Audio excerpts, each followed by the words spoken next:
Halo, assalamualaikum, kembali lagi bersama kakak di Les Matkim. Oke, kali ini kita akan membahas ya untuk uji kompetensi 1 bab kesetimbangan kimia ya. Ya, kimia kelas 11 semester 1 saya ambil dari buku Intan Parwara. Untuk cover bukunya adik bisa lihat ya di thumbnail ya. Jangan lupa subscribe dan share video kakak kepada teman-teman kalian. Kita pintar bersama-sama. Langsung saja soal nomor 1. Apa yang dimaksud dengan reaksi kesetimbangan dan jelaskan pula syaratnya. Ya, saya sudah kopaskan ya, begini saya jelaskan saja.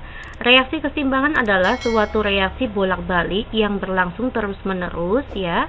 Berlangsung terus-menerus di mana laju reaksi ke kanan sama dengan laju reaksi ke kiri sehingga tercapai kesetimbangan. Adapun syarat-syaratnya adalah reaksi kesetimbangan pertama, reaksi berlangsung dalam dua arah ya. Lalu laju reaksi ke kanan sama dengan laju reaksi ke kiri. Ya, inilah jawaban nomor 1. Oke, langsung saja kita masuk ke soal nomor 2. Tuliskan persamaan tetapan kesetimbangan berdasarkan konsentrasi untuk reaksi berikut. Nah, kalau berdasarkan konsentrasi itu yang ditanya adalah Kc. Persamaan Kc itu yang ikut adalah yang fasenya gas dan yang fasenya larutan atau aquos ya. Maka ini tidak boleh ikut ya. Maka untuk yang poin A, konsentrasi produk ya HCO3- pangkat koefisien dikali dengan H3O+ pangkat koefisien dibagi dengan konsentrasi reaktan, berarti kan H2CO3 pangkat koefisien. Inilah untuk jawaban poin A. Lanjut ya, kita masuk ke poin B. Di sini ada solid ya. Di sini ada solid, maka nanti persamaan Kc-nya adalah konsentrasi Zn2+ pangkat 1 dibagi dengan konsentrasi Cu2+ pangkat 1. Oke, next kita masuk ke poin C. Nah, ini juga nilai Kc-nya adalah ini solid tidak ikut, maka nanti 1 / ini ya, tinggal CO2 ya, konsentrasi CO2 pangkat 1. Oke dek, poin kedua sudah selesai. Kita masuk ke soal nomor 3. Tuliskan persamaan tetapan kesetimbangan berdasarkan tekanan parsial. Kalau berdasarkan tekanan parsial itu adalah Kp. Yang masuk ke Kp itu hanya yang fasenya gas. Ya, selain itu tidak boleh. Untuk poin A, semua fasenya gas ya, ini adalah homogen, maka boleh ikut semua.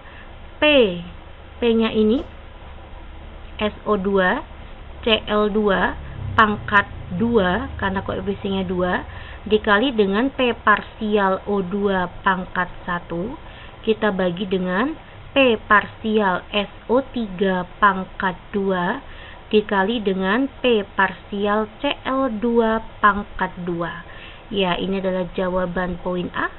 Selanjutnya untuk poin B, ini ada fase solid, tidak boleh. Ya, maka nanti Kp sama dengan 1 / ruas kanan tuh nggak ada. Maka dibuat 1 / yang ini ya. NH3, P parsial NH3 pangkat koefisien dikali dengan P parsial CO2 pangkat 1. Selanjutnya untuk poin C. Di sini solid ya, maka tidak boleh ikut. Maka nanti Kp sama dengan P parsial NH3 pangkat 1 dikali dengan P parsial HCl pangkat 1. Oke ya, kita lanjut ke soal nomor 4. Diketahui reaksi C ditambah O2 menghasilkan CO2 mengalami kesetimbangan. Konsentrasi O2 lebih kecil dibandingkan CO2. Nah, karena O2 sebagai sisi reaktan ya, reaktan nanti berkurang, sedangkan CO2 nanti bertambah. Oke. Gambarkan grafik dan jelaskan proses tercapainya kesetimbangan. Untuk grafik itu seperti ini ya, Dek. Nanti Adek gunakan itu ya, Dek, penggaris ya yang rapi ya.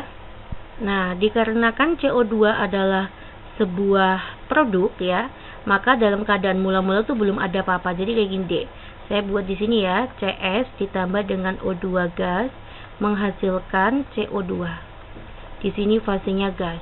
Ini adalah mula-mula reaksi setimbang ya. Dalam keadaan mula-mula itu CO2 belum ada angka ya.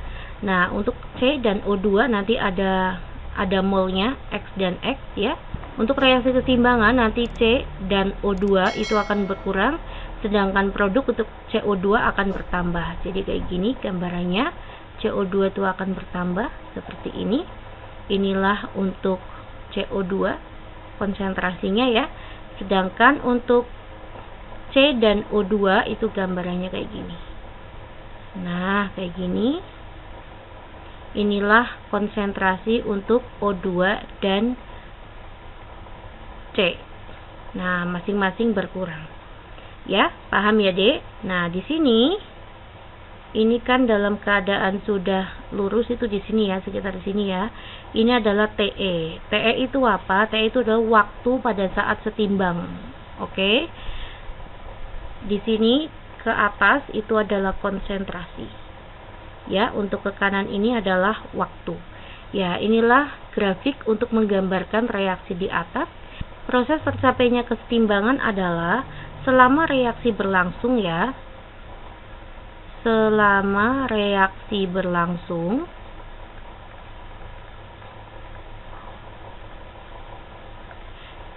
C dan O2 semakin berkurang. Untuk konsentrasinya ya, maksudnya ya, konsentrasinya semakin berkurang ya, digambarkan pada grafik menurun ini ya. Sedangkan konsentrasi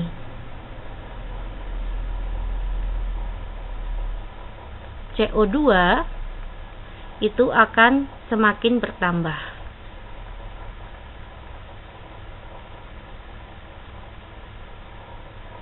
Oke, digambarkan pada saat grafik naik. Ya, saat tercapai kesetimbangan, yaitu pada saat TE ya, nih T equilibrium ya, atau waktu kesetimbangan. Saat tercapai kesetimbangan, konsentrasi C, konsentrasi O2 dan konsentrasi CO2 cenderung tetap. Ya, cenderung tetap. Ya, atau tidak berubah. Ditunjukkan dengan grafik yang mendatar. Ini tercapai pada saat keadaan setimbang. Oke ya, Dek. Ya, ini penjelasan untuk poin 4. Kita lanjut ya untuk soal nomor 5. Harga tetapan kesetimbangan berdasarkan konsentrasi Kc untuk reaksi sebagai berikut ya, adalah ini. Mengapa konsentrasi H2S dan H2 yang mempengaruhi harga Kc? Jelaskan. Ya, pada reaksi tersebut, harga tetapan kesetimbangan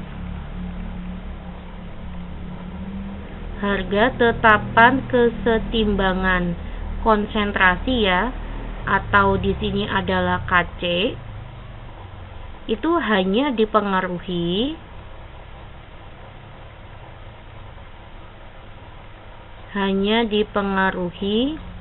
oleh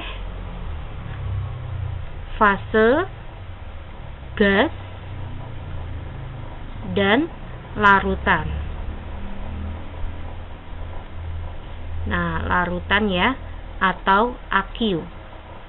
Nah, maka dari sini ini ada H2S dan H2, ini fasenya adalah gas. Sedangkan Sb dan Sb2S3 itu adalah solid, maka tidak mempengaruhi harga Kc. Nah, sebenarnya itu penjelasan kayak gitu ya, tinggal Adik tambahkan sendiri, karena harga tetapan keseimbangan atau Kc itu hanya dipengaruhi oleh senyawa yang memiliki fase gas dan aqueous. Sedangkan solid dan liquid itu tidak mempengaruhi harga tetapan keseimbangan Kc. Jadi di sini Kc-nya tuh yang terhitung hanya konsentrasi H2S pangkat koefisien dibagi dengan H2 pangkat koefisien. Begitu ya. Oke, terima kasih perhatiannya. Semoga bermanfaat. Assalamualaikum.